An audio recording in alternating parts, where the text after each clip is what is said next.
Vamos iniciar o nosso estudo do livro Os Mensageiros, de André Luiz, a psicografia de Chico Xavier. No vídeo anterior, nós fizemos algumas considerações, dando a conhecer um pouco do próprio Chico, de André Luiz, né, revelado através de cartas que ele mandava ao antigo presidente da Federação Espírita Brasileira, Vantuil de Freitas, cartas estas que a Sueli Caldas Schubert teve acesso e compôs um livro, Testemunhos de Chico Xavier. Né? Muito interessante esta obra também.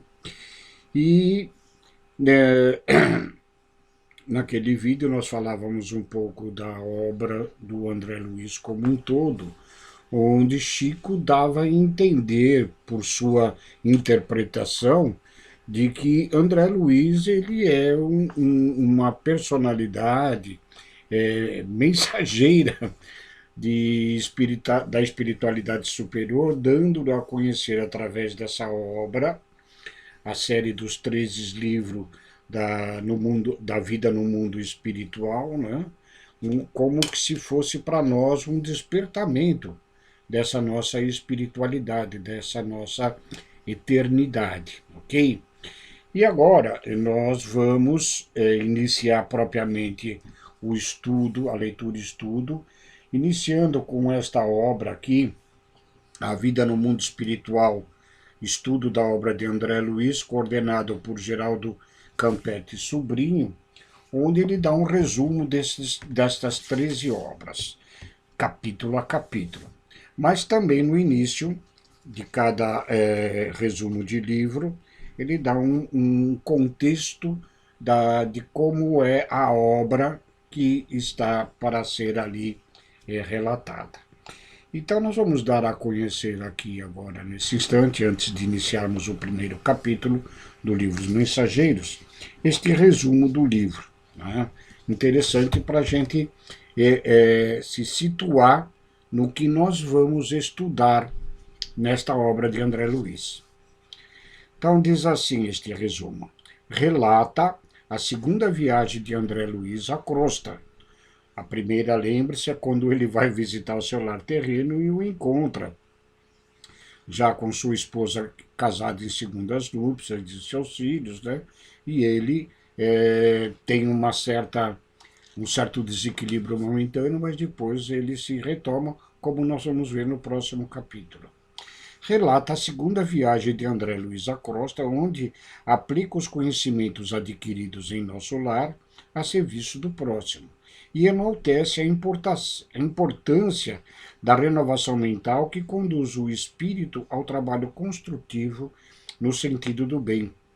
É o segundo volume desta coleção, A Vida no Mundo Espiritual, composta de 51 capítulos, cujas páginas, no entendimento do Espírito Emmanuel, que está escrito isso no prefácio, constituem o relatório incompleto de uma semana de trabalho espiritual dos mensageiros de bem junto aos homens e, acima de tudo, mostram a figura de um emissário consciente e benfeitor generoso em Aniceto, destacando as necessidades de ordem moral no quadro de serviço dos que se consagram à atividade nobres da fé.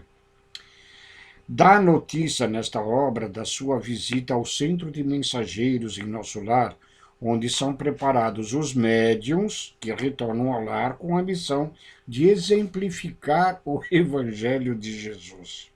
Note que aqui ele fala que a missão dos médiuns não é fazer tão somente a comunicação entre os dois planos de existência, mas exemplificar o Evangelho do Mestre. E relata as histórias dos médiuns que fracassaram, vencidos pela vaidade, ambição, medo, personalismo e descrença, focalizando os casos comoventes dos médiuns Otávio, Acelino, Ernestina, Joel e também dos doutrinadores Belarmino e Monteiro. Na viagem na crosta, a equipe composta de André Luiz e seu amigo Vicente, que é igualmente um médico na última encarnação, Sobre a liderança do instrutor Aniceto, pernoita no posto de socorro Campo de Paz, instituição dirigida por Alfredo, que oferece internamente aos espíritos dementados, alienados, que se julgam ainda no corpo físico, com as mentes fixas nos antigos problemas materiais, e dá assistência à colônia espiritual Campos de Paz, em região mais adensada, próxima à crosta terrena. Fala da agonia dos que permanecem em profundo sono eterno, vivendo angustiosos pesadelos resultados de crenças religiosas dogmáticas e materialistas.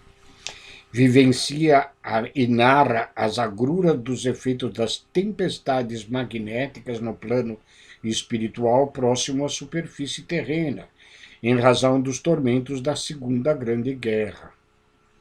E aprende como o posto de socorro se defende dos ataques dos espíritos revoltados e perversos. Participa igualmente da vida social daqueles que mourejam em zonas vibratórias inferiores ao nosso lar, fazendo referências aos habitantes de Campo da Paz, posto que sofre intensamente com as influências deletérias das mentes encarnadas e desencarnadas que vivem na superfície da Terra. Na crosta, a equipe se dirige ao lar de Dona Isabel, considerado uma oficina de nosso lar na Terra.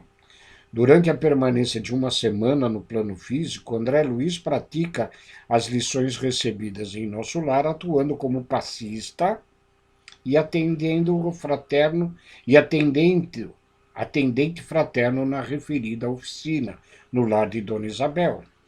Observa o efeito nefasto da mente enferma dos humanos, produzindo nuvens de bactérias que se conjugam a larvas mentais dos espíritos ignorantes e perturbados. Conhece a vida espiritual no campo e aprende sobre os recursos que a natureza oferece ao homem, tais como o vento, a luz solar e o nitrogênio, sem que ele saiba corresponder dignamente. Revela como se processa uma reunião mediúnica nos dois planos da vida e qual a visão dos benfeitores espirituais em relação aos sofredores encarnados que não sabem pedir. Descreve como se processa a desencarnação no corpo físico de quem viveu escravo das sensações e de quem não recebeu formação religiosa, e informa o destino dos recém-desencarnados que ficam entregues a si próprios. Louva a perfeição e a importância do corpo físico como bênção divina para que o espírito possa com ele evoluir em direção ao Criador. Vejo que é vasta a quantidade de temas e de assuntos abordados nessa obra de André Luiz e que pretendemos, ao longo de alguns meses, capítulo a capítulo, trazendo estas informações desta relação do mundo, da vida no mundo espiritual com a vida no mundo terreno, ok? Sem mais delongas, vamos adentrar propriamente na obra, lendo agora o primeiro capítulo do livro Nosso Lar, que se denomina Renovação. Lembrando, como já dissemos agora aqui no resumo, que André Luiz, ao final da obra O Nosso Lar, ele relata o seu retorno à Terra para a visitação do seu lar e encontra sua esposa, casada novamente, e seus filhos, com exceção de uma, praticamente esquecidos da existência do pai. Né? Já se tinham passado vários anos do seu desencarne. E diante desta situação nova, da qual ele vivenciou muito tempo em nosso lar, meio que aflito para rever os seus parentes, os seus familiares, ele, embora desequilibrado num certo momento, dotado ainda dos sentimentos egoístas que nós carregamos aqui na Terra, ele No entanto, relembrando o acolhimento que ele teve em nosso lar, a amizade com Lísias, o ajudante o enfermeiro que o acompanhou durante muito tempo e inclusive o abrigou no lar de sua mãe, a dona Laura, né? As conversas com Clarencia, tudo isto, né, faz com que ele sinta esta modificação vibracional em si próprio, colocando-se agora não mais como um egoísta com relação aos seus familiares, mas como um irmão. E, para tanto, ele inclusive pede o auxílio da enfermeira Narcisa, que vem em seu socorro, no auxílio, inclusive, do novo marido da sua esposa, que se encontra adoentado. Tá? Isso posto, resumindo o final da obra Nosso Lar, André Luiz dá uma certa sequência no início desta nova obra. Renovação. Diz-nos ele: desligando-me dos laços inferiores que me prendiam às atividades terrestres, elevado entendimento felicitou-me o espírito. Semelhante libertação, contudo, não se fizera espontânea. Doméstica, suportar a incompreensão da esposa e a divergência dos filhos amados. Guardava a certeza de que amigos espirituais abnegados e poderosos me haviam auxiliado a alma pobre e imperfeita na grande transição, naquele momento em que ele desencarna e fica um período relativamente longo lá no umbral. Antes, a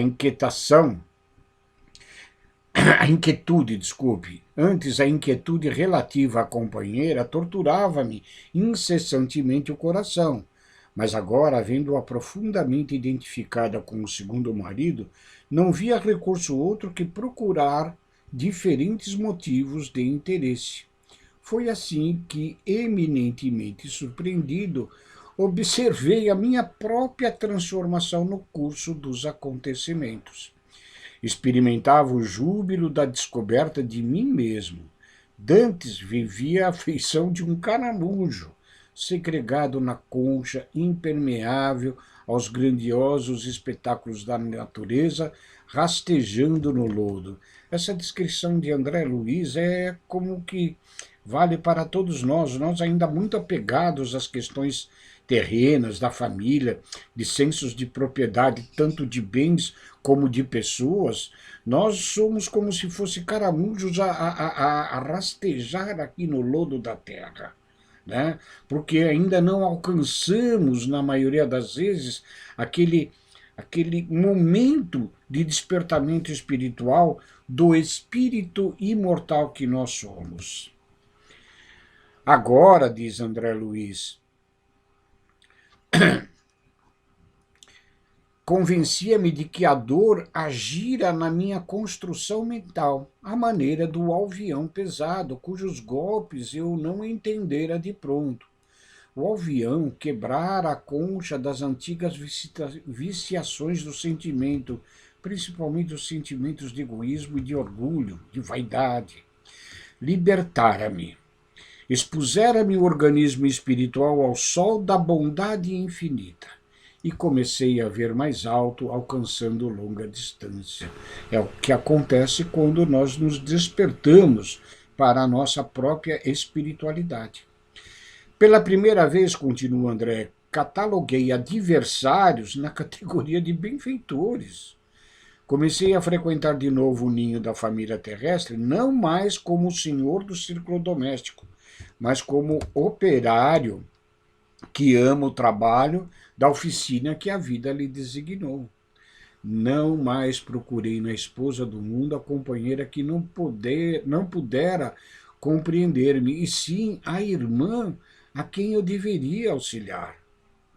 Quanto estivesse em minhas forças, abstive-me de encarar o segundo marido como um intruso que modificara meus propósitos para ver apenas o irmão que necessitava o concurso das minhas experiências. Não voltei mais a considerar os filhos propriedades minhas, e sim companheiros muito caros, aos que me competia entender os benefícios do conhecimento novo, amparando-os espiritualmente na medida das minhas possibilidades. Nós ainda trazemos esse egoísmo, esse domínio sobre aqueles que nós temos uma relação, principalmente uma relação consanguínea, e muitas vezes com amigos e companheiros de jornada aqui na Terra, esquecendo-nos que esta titulagem que aqui temos de pais, filhos, irmãos, avós, sobrinhos, tios, seja o que for, no plano do Espírito Eterno, essa titulagem deixa de existir para sermos tão somente irmãos. Daí a nossa necessidade fundamental de ampliarmos o nosso amor fraternal, amor fraterno, amor de irmãos, de interesse mútuo uns para com os outros, como Jesus nos aconselhou. Amai-vos como eu vos ameis. Amais uns aos outros. Ama teu próximo como a ti mesmo. E continuando, André Luiz nos diz: compelido então a destruir meus castelos de exclusivismo injusto, senti que outro amor se instalava em minha alma. Órfão de afetos terrenos e conformado com os desígnios superiores que me haviam traçado diverso rumo ao destino, comecei a ouvir o apelo profundo e divino da consciência espiritual, ou seja, que ele relata este seu despertamento para a vida do espírito imortal. Somente agora percebia o quão distanciado vivera das leis sublimes que regem a evolução das criaturas. A natureza recebia-me com transportes de amor. Suas vozes agora eram muito mais altas que as dos meus interesses isolados. Conquistava pouco a pouco o júbilo de escutar-lhe os ensinamentos misteriosos no grande silêncio das coisas. Os elementos mais simples agora adquiriam a meus olhos extraordinária significação. A coluna espiritual que me abrigara generosamente revelava novas expressões de indefinível beleza. Ao rumor das asas de um pássaro, o sussurro do vento, a luz do sol pareciam dirigir-se à minha alma, enchendo-me o pensamento de prodigiosa harmonia. A vida espiritual inexprimível e bela abrira-me os pórticos resplandecentes. Até então eu viveria em nosso lar como hóspede enfermo de um palácio brilhante, tão extremamente preocupado comigo mesmo, que me tornara incapaz de anotar os deslumbramentos e maravilhas. A conversação espiritualizante tornara-se-me indispensável. Aprazia-me antigamente torturar a minha alma com as reminiscências da terra. Estimava as narrativas dramáticas de certos companheiros de luta, lembrando o meu caso pessoal e embriagando-me nas perspectivas de me agarrar novamente à parentela do mundo, valendo-me dos laços inferiores, laços esses egoístas. Mas agora perdera totalmente a paixão pelos assuntos de ordem menos digna. As próprias descrições dos enfermos nas câmaras de retificação figuravam-se-me agora desprovidas de maior interesse. Não mais desejava informar-me da procedência destes infelizes, não indagava de suas aventuras nas zonas mais baixas. Buscava irmãos necessitados, desejava saber em que eu lhes poderia ser útil. Identificando-me esta profunda transformação, falou-me Narcisa certo dia. E agora vem as observações desta enfermeira, grande psicóloga igualmente. André, meu amigo, diz ela, você vem fazendo a renovação mental em tais períodos, extremas dificuldades espirituais nos assaltam o coração. Lembre-se da meditação no Evangelho de Jesus. Eu sei que você experimenta a intraduzível alegria ao contato da harmonia universal. Após o abandono de suas criações caprichosas, mas reconheço que, ao lado das rosas de júbilo, defrontando os novos caminhos que se descerram para a sua esperança, há espinhos de tédio nas margens das velhas estradas inferiores que você vai deixando para trás. Veja a psicologia da enfermeira Narcisa, né? Revelando ao André a própria situação na qual ele se encontra. De fato, ele começa a abandonar aqueles sentimentos egoístas e vaidosos da sua existência com a sua família terrena e vai adquirindo uma amplitude espiritual maior, mas que ainda não sabendo se encaixar nesta nova situação de relação de si para consigo próprio, onde ela, aqui diz-lhe do advento de um certo tédio nesta nova situação, por não encontrar um objetivo definido para que todos nós, espíritos individualizados por Deus nosso Pai, possamos de fato nos dedicar. Damos continuidade a este estudo. Eu vou ler de novo este trecho. Sei que você experimenta intraduzível alegria ao contato da harmonia universal. Após o abandono de suas criações caprichosas, mas reconheço que ao lado das rosas de júbilo, neste momento, defrontando os novos caminhos que se desencerram para a sua esperança, há espinhos de tédio nas margens das velhas estradas inferiores que você vai deixando para trás. Seu coração é uma taça iluminada aos raios do alvorecer divino, mas ainda vazia dos sentimentos do mundo que a encheram por séculos consecutivos. André diz, não poderia eu mesmo formular tão exata definição do meu estado espiritual neste momento. Narcisa tinha razão. Suprema alegria inundava meu espírito ao lado de incomensurável sensação de tédio quanto às situações de natureza inferior. Sentia-me liberto de pesados grilhões, porém não possuía o lar, a esposa, os filhos amados, regressava frequentemente ao círculo doméstico e aí trabalhava pelo bem de todos, mas sem qualquer estímulo. Minha devotada amiga acertara. Meu coração era bem um cálice luminoso, porém vazio. A definição comovera-me. Vendo-me as lágrimas silenciosas, Narcisa acentuou. Enche, André, sua taça nas águas eternas daquele que é o doador divino. Além disso, André, todos nós somos portadores da planta do Cristo na terra do coração. Em períodos como o que você atravessa, não há mais facilidade para nos desenvolvermos com êxito se soubermos aproveitar as oportunidades. Enquanto o espírito do homem se engolfa apenas em cálculos e raciocínios, o Evangelho de Jesus não lhe parece mais que repositório de ensinamentos comuns, mas, quando se lhe despertam os sentimentos superiores, verifica que as lições do Mestre têm vida própria e revelam expressões desconhecidas de sua inteligência. À medida que se esforça na edificação de si mesmo como instrumento do Pai, quando crescemos para o Senhor, seus ensinos crescem igualmente aos nossos olhos. Vamos fazer o bem, meu caro. Encha seu cálice com o bálsamo do amor divino. Já que você pressente os raios da alvorada nova, caminha confiante para o dia.